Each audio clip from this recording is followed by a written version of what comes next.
Assalamualaikum warahmatullahi wabarakatuh. Hadirin yang saya hormati, marilah kita panjatkan puji syukur kepada Allah Subhanahu wa taala atas nikmat yang telah diberikan kepada kita semua, sehingga kita bisa berhadir di tempat ini dengan penuh kesehatan dan penuh keberkahan. Pada kesempatan ini, izinkan saya menyampaikan mengenai berani mengambil keputusan. Nah, berani mengambil keputusan adalah suatu tindakan yang tidak mudah dilakukan. Biasanya bisa terlihat sederhana dan simpel. Setiap manusia tidak bisa dihindarkan dari yang namanya mengambil keputusan. Ketika mengambil keputusan, tentu banyak pilihan-pilihan. Jadi kita harus bisa memilih yang mana yang lebih baik untuk diambil, dan kita juga jangan mudah terburu-buru. Kecerdasan itu harus dibarengi dengan kebijaksanaan, kecermatan, dan hati nurani.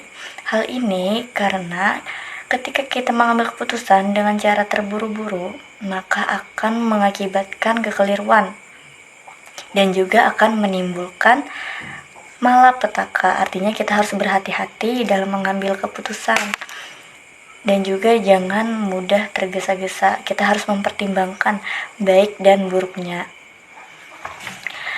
Ada pula penyebab kita tidak ingin mengambil keputusan. Biasanya hal ini dikarenakan karena kita tidak menyukai tanggung jawab.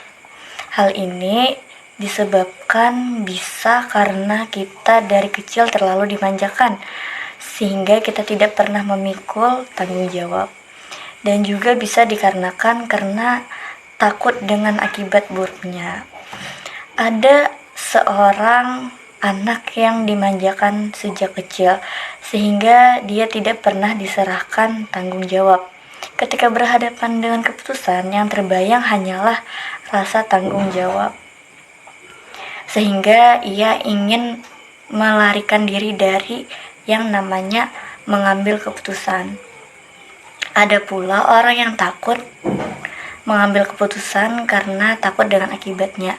Hal ini bisa terjadi karena mungkin ia bisa menerima hukuman dari orang tua karena dia keliru dalam mengambil keputusan. Ada pula dia bisa takut karena dia pernah mengalami akibat yang mengerikan karena keliru dalam mengambil keputusan. Adapun langkah-langkah agar kita tidak takut dalam mengambil keputusan, yang pertama kita bisa mengambil keputusan dari hal yang terkecil dahulu. Atau juga kita bisa meminta saran dari orang-orang terdekat, misalnya orang tua, teman, dan sahabat. Ketika kita mengambil keputusan, kita tidak boleh takut dengan resiko, karena setiap mengambil keputusan pasti ada resiko. Kita tidak usah takut ketika kita salah dalam mengambil keputusan. Kesalahan itu bisa kita perbaiki untuk mengambil keputusan ke depannya nanti. Hadirin yang saya hormati, marilah kita tanamkan rasa berani mengambil keputusan, karena kita tidak bisa dihindarkan dari yang namanya mengambil keputusan.